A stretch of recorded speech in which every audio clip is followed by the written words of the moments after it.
ಅಧ್ಯಕ್ಷರೇ, ಬಹುಶಃ ನಮ್ಮ ಹಿರಿಯರಾದಂಥ ಮತ್ತು ಸದನದಲ್ಲಿ ಅತ್ಯಂತ ಅನುಭವಿಗಳಾದಂಥ ಎಚ್ ಕೆ ಪಾಟೀಲ್ ಸಾಹೇಬರು ಈ ರೀತಿ ಉತ್ತರ ಕೊಡ್ತಾರೆ ನಾನು ನಿರೀಕ್ಷೆ ಮಾಡಿರಲಿಲ್ಲ.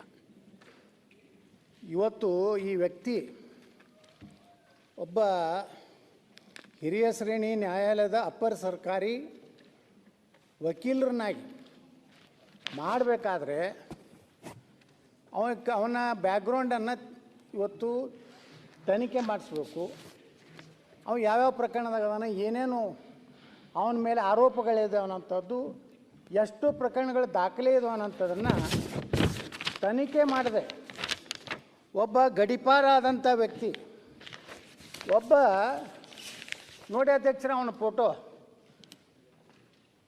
ಪಿಸ್ತೂಲ್ ಹಿಡ್ಕೊಂಡು ಫೋಟೋ ತೊಗೊಂಡು 3-4 ಕೊಲೆ ಮಾಡಿದಂಥ ವ್ಯಕ್ತಿಯನ್ನು ಬಿಜಾಪುರದ ಸರ್ಕಾರಿ ಅಭಿಯೋಜಕರನ್ನಾಗಿ ಇವತ್ತು ಸರ್ಕಾರ ನೇಮಕ ಮಾಡಿದೆ. ಇದನ್ನು ಎಲ್ಲನೂ ನಾನು ಗಮನಕ್ಕೆ ತೊಗೊಂಡು ಬಂದಿದ್ದೇನೆ. ಈಗಾಗಲೇ 8 ಪ್ರಕರಣಗಳಲ್ಲಿ ಭಾಗಿಯಾಗಿದ್ದಾನೆ.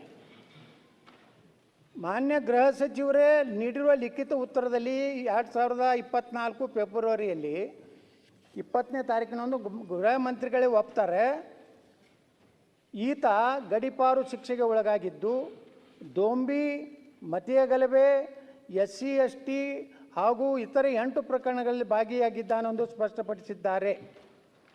ಮತ್ತು ಮುಂದೆ ಹೇಳ್ತಾರೆ ಅಧ್ಯಕ್ಷರೇ, ಇವರು ವಿಚಾರಣೆ ಹಂತದಲ್ಲಿದೆ, ಕೆಲವೊಂದು ಪ್ರಕರಣಗಳು ಗಂಭೀರವಾದಂಥ ಪ್ರಕರಣಗಳು ಇವೆ ಅನ್ನೋಂಥದ್ದನ್ನು ಸರ್ಕಾರ 2 ಸಲ, ಒಮ್ಮೆ ಆನ್ಸ್ಟಾರ್ ಕ್ವಶನ್ದಲ್ಲಿ ಕೇಳಿದ್ದೇನೆ, ಒಮ್ಮೆ 0 ಅವರ್ನಲ್ಲಿ ಕೇಳಿದ್ದೇನೆ.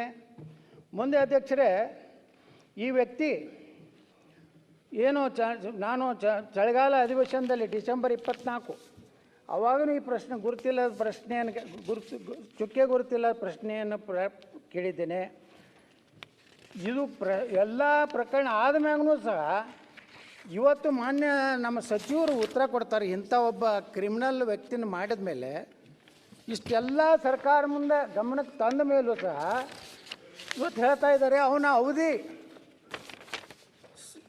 ಏನು ಖಾದ್ರಿಯ ಅವಧಿ 20/9/2025 ಮುಕ್ತಾಯವಾಗುತ್ತಿದ್ದು, ಅವಾಗ ನಾವು ಸರ್ಕಾರದ ವಕೀಲರ ಹುದ್ದೆಗೆ ನೇಮಕಾತಿ ನಿಯಮಗಳ ಪ್ರಕಾರ ಕರಿತೀವಿ, ಅವಾಗ ಮತ್ತವರು ಯಾರು ಅರ್ಜಿ ಹಾಕ್ತೀವಿ. ಆದರೆ ಈ ವ್ಯಕ್ತಿನ, ಇಂಥ ಒಬ್ಬ ಕ್ರಿಮಿನಲ್ ವ್ಯಕ್ತಿನ ಇಡೀ ವಿಜಾಪುರದಲ್ಲಿ ಒಂದು ಕಾರ್ಪೊರೇಟರ್, ಮುಸ್ಲಿಂ ಕಾರ್ಪೊರೇಟರ್ ಗಂಡನ ಕೊಲೆ ಮಾಡಿದಂಥದ್ದು ಆರೋಪಿ ಅದಾನೆ.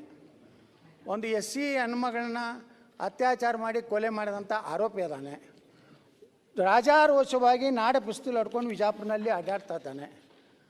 ಕಾಂಗ್ರೆಸ್ಸಿನ ಮಂತ್ರಿಗಳಾದ MB ಪಾಟೀಲ್ರು, ಬಿಜಾಪುರ ಜಿಲ್ಲಾಧಿಕಾರಿಗಳು, ಜಿಲ್ಲಾ ಪೊಲೀಸ್ ವರಿಷ್ಠಾಧಿಕಾರಿಗೆ ಬಾಯಿಗೆ ಬಂದಂಗೆ ಅವನ್ನೆಲ್ಲ ಇದು ತಂದಿದ್ದೇನೆ. ಅವು ಏನೇನೋ ಪೆನ್ ಡ್ರೈವ್ ಇದೆ, ಅವನು ಯಾವ ರೀತಿ ಅವನ ಭಾಷೆ ಇದೆ. ಸರ್ಕಾರಿ ಒಬ್ಬ ವಕೀಲನಾಗಿ ಮತಾಂಧ ಪ್ರಚೋದನೆ ಮಾಡುವಂತಹ ಪತ್ರಿಕಾಗೋಷ್ಠಿಯನ್ನು ಮಾಡಿದಂಥದ್ದು ನನ್ನ ಬಳಿ ಪೆನ್ ಡ್ರೈವ್ ಇದೆ. ಆದರೂ ದುರ್ದೈವ ಏನಂದರೆ ಎಚ್ ಕೆ ಪಾಟೀಲ್ ಅಂತ ಸಾಹೇಬರು ತಕ್ಷಣ ಅವನ ಆ ಒಂದು ಇದರಿಂದ ವಜಾ ಮಾಡಬೇಕಾಗಿತ್ತು. ಆದರೆ ಅವನು ಇನ್ನೂ 29 ತನಕ ಸರ್ಕಾರಿ ವಕೀಲಾಗಿ ಮುಂದುವರಿಯುವಂಥ ಪರಿಸ್ಥಿತಿ ನಿರ್ಮಾಣ ಆಗಿದೆ. ಅಂದರೆ ಸರ್ಕಾರ ಯಾವ ಹಂತಕ್ಕೆ ಹೋಗಿ ಅವರಿಗೆ ಈ ರೀತಿ ಅಪೀಸ್ಮೆಂಟ್ ಅಂತ ಏನು ಕರಿತೀವಲ್ಲ, ಎಷ್ಟರೇ ಅಪೀಸ್ಮೆಂಟ್ ಮಾಡೋದು. ಒಬ್ಬ ಗುಂಡ, ಒಬ್ಬ ಕ್ರಿಮಿನಲ್ಲು, ಒಬ್ಬ ಅಟ್ರಾಸಿಟಿ ಕೇಸ್ನಲ್ಲಿ ಭಾಗವಹಿಸಿದವ, ಒಬ್ಬ ಕೊಲೆಗಡಕ ಅಂತೇಳಿ ಇವತ್ತು ಕೋರ್ಟಿನಲ್ಲಿ ನಡೆದಂಥವ ಮತ್ತು ಗಡಿಪಾರಾದಂಥ ವ್ಯಕ್ತಿನ ಇವತ್ತು ಸರ್ಕಾರಿ ಅಭಿಯೋಜಕರು ಮಾಡ್ತಾರಂದರೆ ಇದು ಎಂಥ ದುರಂತ. ಇದ್ರ ಸಚಿವರು ನನಗೆ ಇವತ್ತು ಒಂದೇ ಒಂದು ಆಶ್ವಾಸನೆ ಕೊಡಬೇಕು, ಇವತ್ತೇ ಅವರನ್ನು ಆ ಒಂದು ಹುದ್ದೆಯಿಂದ ನಾವು ವಜಾಗೊಳಿಸ್ತೀವಿ ಅನ್ನೋಂಥ ಉತ್ತರ ನಾನು ನಿರೀಕ್ಷೆ ಮಾಡಿದ್ದೆ. ಆ ದುರ್ದೈವ ಬಂದಿಲ್ಲ. ಈಗಲಾದರೂ ಮಾನ್ಯ ಸಚಿವರು ಇಂಥ ಪ್ರಕರಣ ಇರುವಂಥ ವ್ಯಕ್ತಿನ ತಕ್ಷಣ ವಜಾ ಮಾಡಬೇಕಂತ ನಾನು ಆಗ್ರಹ ಮಾಡ್ತೇನೆ. जुड़े रहिएगा आपके अपने चैनल बीजापुर समय के साथ।